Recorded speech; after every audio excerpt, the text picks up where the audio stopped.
إنه من يهد الله فلا مضل له ومن يضلل فلن تجد له وليا مرشدا الصلاة والسلام على سيد الهدى محمد بن عبد الله وعلى آله الطيبين الطاهرين وأصحابه الغر الميامين إلى يوم الدين وبعد.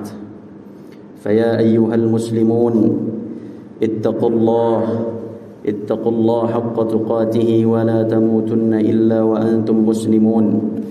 فقد قال الله جل في علاه بعد أعوذ بالله من الشيطان الرجيم بسم الله الرحمن الرحيم يا أيها الذين آمنوا اتقوا الله حق تقاته ولا تموتن إلا وأنتم مسلمون.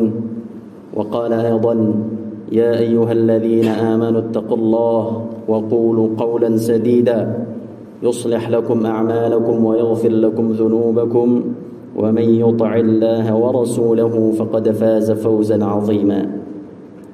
Sidang jamaah Jumat yang dirahmati Allah Subhanahu wa taala. Pada siang hari ini puji serta syukur kehadirat Ilahi Rabbi Jalla Jalaluh, Rabbuna wa Rabbukum. Dialah Allah Subhanahu wa taala yang sadar atau tidak sadar, dialah yang menciptakan kita semuanya.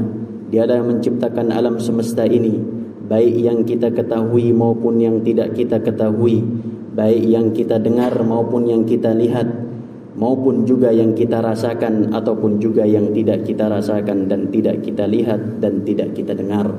Dialah Allah Subhanahu wa taala yang dengan kedermawanannya lah Allah Jalla wa'ala masih memberikan kita nikmat sampai kita masuk ke dalam bulan Sya'ban, di mana bulan ini ialah bulan yang sangat dihormati oleh Rasulullah sallallahu alaihi wasallam dan disambut pula oleh para sahabat Nabi.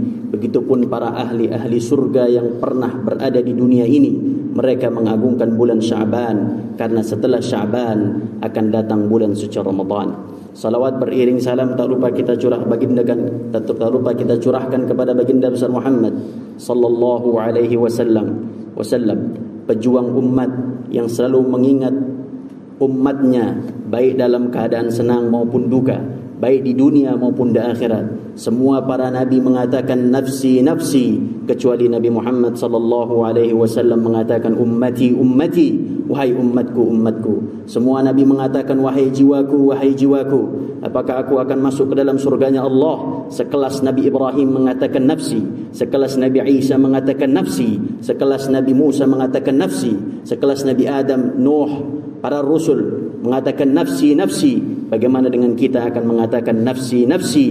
Tidak akan kita mengatakan abi wa ummi, tidak akan kita mengatakan jaddi wa jaddati, tidak akan kita mengatakan ibni wa waladi, tidak akan kita mengatakan ibni wa binti. Tidak akan manusia pada hari kiamat mengatakan anakku, bapakku, ayahku, bundaku, ummiku. Tidak akan.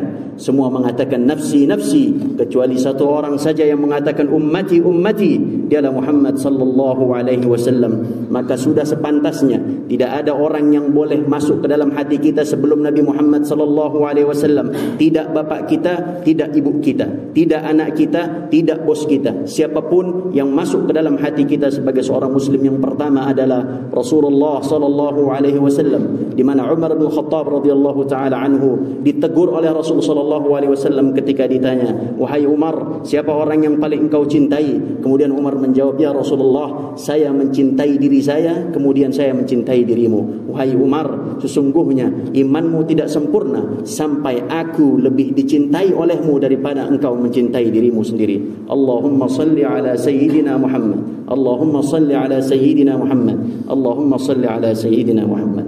Sidang jamaah Jumat yang dirahmati Allah Subhanahu wa taala, tema Jumat kita ialah tentang tarhib Ramadan di bulan Sya'ban. Rasul sallallahu alaihi wasallam ketika masuk bulan Sya'ban diikuti oleh para sahabat Nabi, mereka selalu mereka selalu melaksanakan puasa.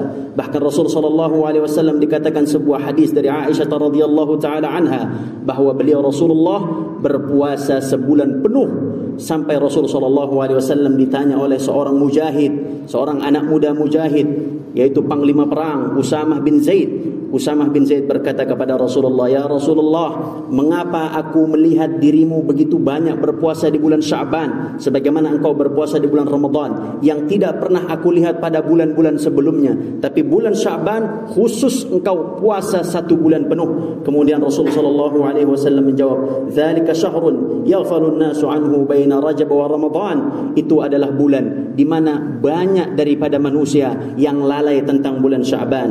Wa huwa syahrun, kata Rasul sallallahu alaihi wasallam, dan pada bulan Sya'ban, wa huwa syahrun turfa'u fihi al-a'mal, pada bulan Sya'ban amal manusia diangkat kepada Allah Subhanahu wa taala. Amal tahunan manusia mulai dari awal tahun sampai bulan Sya'ban maka akan diangkat oleh Allah Subhanahu wa taala catatannya ila rabbil alamin, fa uhibbu an yurfa'a amali wa ana sha'im. Maka aku akan sangat berbahagia ketika Allah mengangkat amalku selama 1 tahun, kemudian aku dalam kondisi berpuasa. Wahai saudaraku, ketahuilah bahwa amalan kita diangkat kepada Allah ada beberapa fase. Yang pertama ada yang harian. Harian ialah diangkatnya amal kita pada waktu subuh dan kita dalam keadaan salat subuh. Diangkatnya yang kedua adalah ketika kita sedang salat asar atau waktu asar dan kita sedang melaksanakan salat asar. Itu adalah pengangkatan amal pada waktu harian.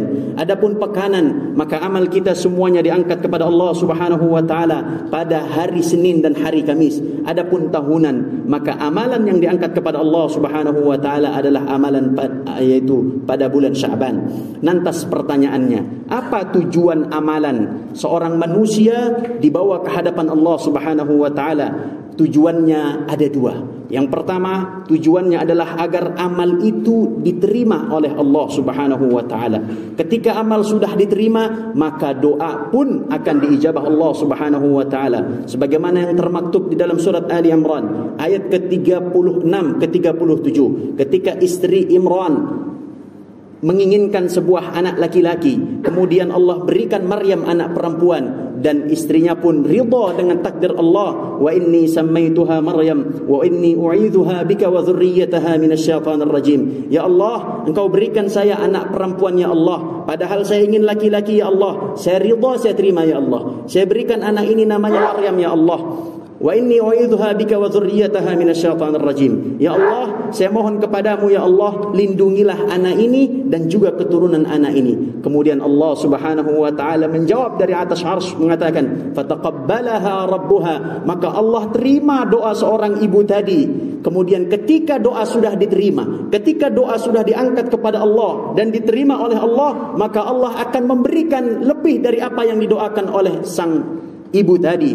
Kemudian Rasul Allah Subhanahu wa taala yang langsung menjaga Maryam, menjaga jasadiyahnya, menjaga batiniyahnya, sehingga Maryam terkenal menjadi wanita suci. Dalam hadis Nabi SAW dikatakan, kamula minar rijali kathir, banyak dari laki-laki yang sempurna, tapi hanya satu perempuan yang sempurna seperti laki-laki, yaitu Maryam binti Imran. Sebab apa? Sebab diterimanya amal seorang ibu oleh Allah Subhanahu wa taala. Kemudian Allah yang menjaga tumbuh kembang Maryam sampai Maryam akhirnya menjadi wanita suci. Fataqabbalaha rabbuha biqabulin hasanin wa ambataha nabatan hasana. Allah yang menumbuh kembangkan Maryam padahal ketika itu bapaknya tidak ada. Dia dalam keadaan yatim. Wa kaffalaha Zakaria, dan dijagalah oleh Nabi Zakaria. Dan Allah Subhanahu wa taala memberikan rizki kepada Maryam disebabkan diterimanya amal seorang ibu oleh Allah Subhanahu wa taala. Kemudian sunnah para nabi, ketika para nabi melakukan sebuah kebaikan, begitupun dengan Nabi Ibrahim alaihissalam ketika menggandeng anaknya. Ini adalah bagian dari pendidikan. Ketika Nabi Ibrahim mendapat perintah dari Allah untuk mendirikan Ka'bah, kemudian dia memanggil anaknya Ismail, kemudian mereka mendirikan Ka'bah. Wa idh yarfa'u Ibrahimul qawa'ida minal baiti wa Ismailu rabbana. setelah selesai pembuatan Ka'bah, mereka berdoa kepada Allah, Rabbana taqabbal minna, ya Allah terimalah amal ibadah kami ya Allah, innaka antas sami'ul alim, sesungguhnya engkau ya Allah maha mendengar dan maha mengetahui ya Allah. Lantas itulah kehebatan ketika Allah Subhanahu wa taala telah menerima amal seseorang. Jika ada di antara kita yang doanya sulit diijabah Allah, sampai sekarang belum ada perubahan dari Ramadan sebelumnya, bahkan Ramadan sebelumnya, maka mulailah perbarui niat kita dari bulan Sya'ban ini, karena bulan Sya'ban ini adalah bulan yang banyak dikatakan oleh Rasul sallallahu alaihi wasallam orang-orang lalai, sehingga masuk bulan suci Ramadan ia pun lalai sehingga tidak ada perubahan dalam keluarganya. Istrinya masih tetap dalam keadaan yang sama, anaknya masih tetap dalam keadaan yang sama, dan ia pun terhadap Islam, ia pun terhadap Quran, ia pun terhadap hadis pun masih jauh. Tapi cobalah untuk bermohon kepada Allah, memohon kepada Allah agar Allah menerima amal ibadah kita.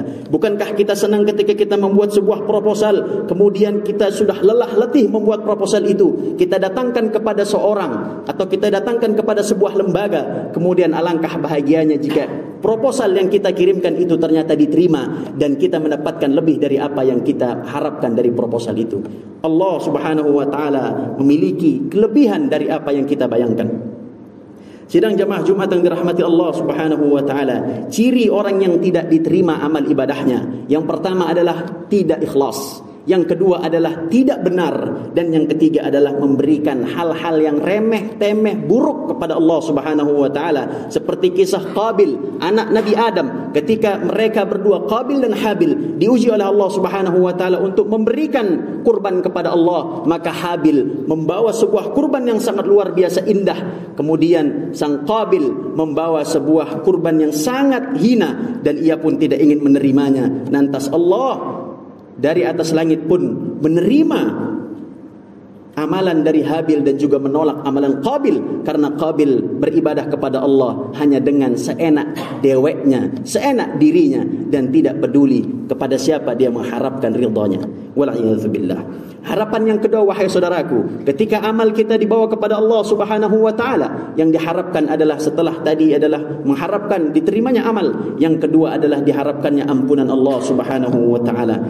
Rasul sallallahu alaihi wasallam jelas di dalam Quran dikatakan bahwa Rasul sallallahu alaihi wasallam telah diampuni dosanya, ma taqaddama min dzambih wa ma ta'akhkhar, dosa yang akan datang atau dosa yang telah dilalui oleh Nabi sallallahu alaihi wasallam sudah diampuni oleh Allah Subhanahu wa taala. Namun dengan demikianlah bahwa Allah Subhanahu wa taala mewajibkan kepada Nabi Muhammad sallallahu alaihi wasallam untuk beristighfar. Di dalam surat Muhammad ayat ke-19 Allah Subhanahu wa taala berfirman, "Wastaghfir li dzambik", wahai Muhammad, beristighfarlah atas dosa-dosamu. Walaupun kita tahu bahwa Rasul sallallahu alaihi wasallam adalah maksum, adalah orang yang terjaga dari dosa, tapi perintah istighfar datang kepada Nabi secara khusus. Wastaghfir li dzambik, wahai Muhammad, memohonlah ampun, istighfarlah ampun kepada Allah karena kelalaianmu, walil mu'minina wal mu'minat, dan juga mohonkanlah ampun kepada Allah para orang-orang mukmin dan orang-orang mukminat. Dan bukankah kita telah menghafal sebuah ayat di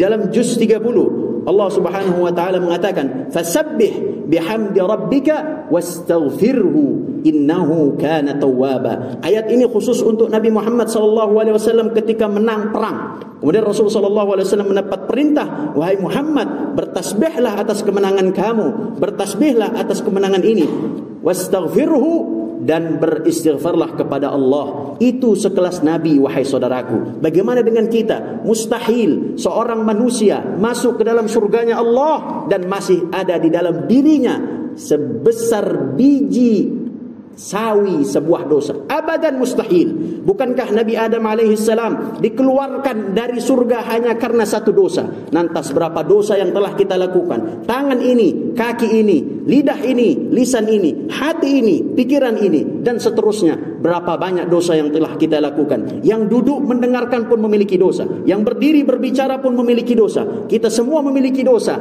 Namun yang diharapkan dari diterimanya, diangkatnya amal adalah agar kita diampuni Allah Subhanahu wa ta'ala. Itulah sebabnya mengapa di dalam surat At-Tahrim ayat ke-9 Allah Subhanahu wa ta'ala mengatakan, "Ya ayyuhalladzina amanu tubu ilallahi taubatan nasuha." Wahai orang-orang yang beriman, bertaubatlah kalian kepada Allah.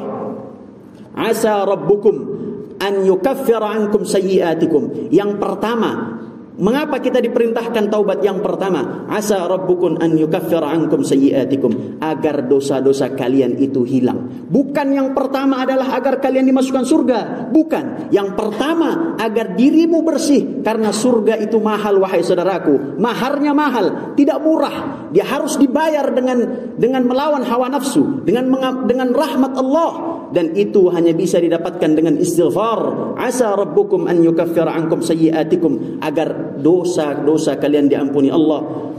Kemudian baru ayatnya menerangkan wa yudkhilakum jannat. Setelah dosa kalian hilang, bersih, suci, maka kalian baru bisa masuk ke dalam surga. Wa yudkhilakum jannat. Dan dengan taubat itu agar Allah bisa masukkan kalian ke dalam surga. Lihat kalimatnya dalam surat At-Tahrim ayat ke-8, bahwa bertaubat agar amal kita diterima, agar amal kita diangkat oleh Allah Subhanahu wa taala, tidak lain dan tidak bukan adalah agar kita mendapatkan ampunan Allah. Barakallahu li wa lakum fil Qur'anil azim wa nafa'ani wa iyyakum bima fihi minal ayati wadh-dhikril hakim wa taqabbala minni wa minkum tilawatahu innahu huwal ghafurur rahim.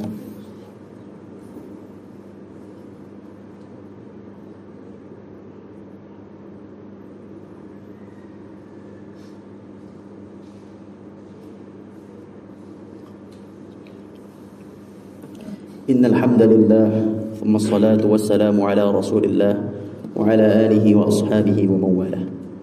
Sidang jamaah Jumat yang dirahmati Allah Subhanahu wa taala.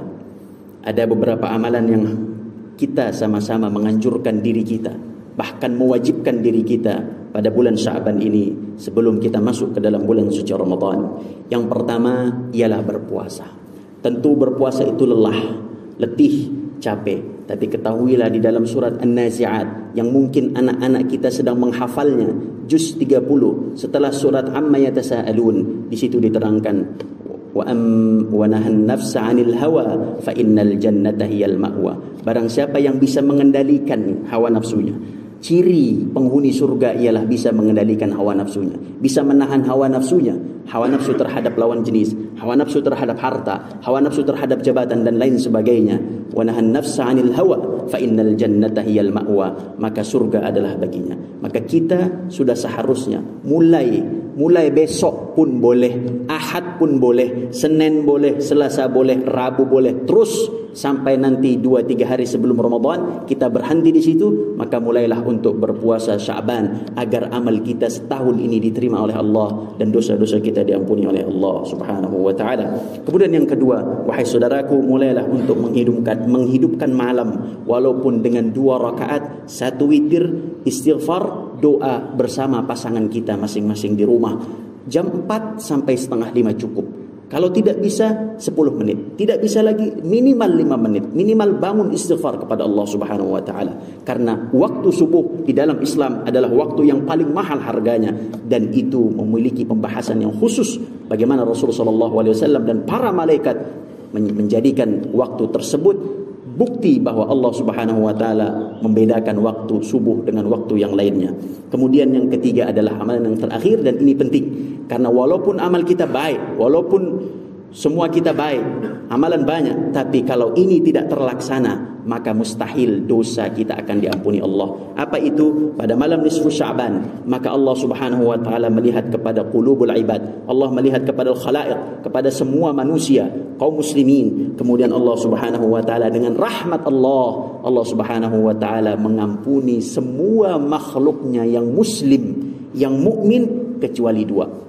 Kata Rasulullah SAW, fayughfaru li jami'i khalqih, diampuni semua dosanya yang mukmin muslim kecuali 2. Yang pertama musyrik, dan yang kedua musyahin. Musyahin adalah orang yang bertikai antara suami dengan istri, anak dengan bapak, bapak dengan anak, kakak dengan adik, saudara, dan seterusnya. Musyahin yang bertengkar dan dia sampai saat ini belum memaafkan, maka ampunan dosanya ditunda sampai dia saling memaafkan. Itulah hebatnya Islam.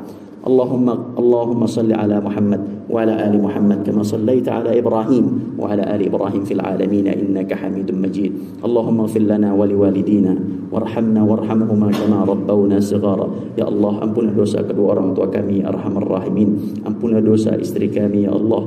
Ampunilah dosa suami kami, ya Allah. Ampunilah dosa anak-anak kami dan keluarga besar kami, ya arhamar rahimin. Karena sungguhnya ampunan hanya datang darimu, ya Allah. Ya Allah, kami tidak akan bisa masuk ke dalam surgamu, ya Allah, tanpa ampunan dan rahmat darimu, ya Allah. Ya Allah, terimalah amal ibadah kami selama setahun ini, ya Allah. Maafkanlah kami, ya Allah, kalau kami lalai pada bulan Sya'ban ini, ya Allah. Ya Allah, kami berniat, ya Allah, kami berazam, ya Allah, untuk bisa memperbaiki diri kami, ya Allah, pada bulan Sya'ban ini, ya Allah. Kami berniat untuk berpuasa, ya arhamar rahimin, walaupun satu hari, ya Allah. Mudahkanlah kami dalam menahan hawa nafsu kami, ya Allah, agar kami bisa masuk dalam surgamu dengan mudah, ya Allah, tanpa adanya derita di alam kubur, tanpa adanya derita, ya Allah, di alam akhirat, ya arhamar rahimin. Ya Allah, jadikanlah keturunan kami, ya Allah, keturunan yang saleh-salehah, ya arhamar rahimin, yang bisa meringankan kami masuk ke dalam surgamu, bukan keturunan yang menyulitkan kami masuk ke dalam surgamu. Dan izinkanlah kami, ya Allah, untuk bertemu dengan Rasulmu di surga Firdaus, dan juga untuk melihat wajahmu, ya Allah.